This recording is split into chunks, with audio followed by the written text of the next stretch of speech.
What we're doing today is reviewing all the special senses, and so we're doing an eye dissection, they're finding blind spots, and they're also later going to be doing some equilibrium testing as well.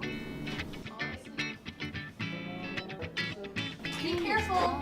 They're looking for the three big layers of the eye. So they're looking for the fibrous layer that sits on top and protects the eye. They're looking for the choroid layer, which supplies all the blood to the eye, and then they're looking for that retina on the inside.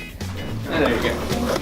Definitely having the opportunity to learn hands-on and be able to see what we're talking about and actually take apart these different elements of the pig eye and see there are so many different levels to see and learn. So it makes it a lot easier than just staring at a textbook. You get all these images and stuff of, oh, these are these different layers, but then once you can get hands-on and it's kind of gross, but pulling things apart and actually getting down into it and you can see what you're supposed to be seeing in these images, that really helped me.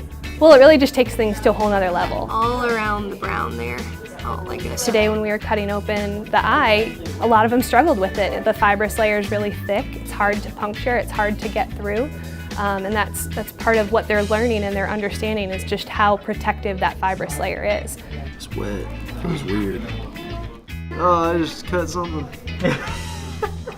Oh, So that's all cornea, right in there. It's all cornea still. They're looking for some of the basic fluids of the eye, so the aqueous and vitreous humor, as well as that lens that sits inside and helps us to focus. the lens. Seeing the lens was really cool. Actually seeing the clear lens underneath all of the eye nasty was really awesome.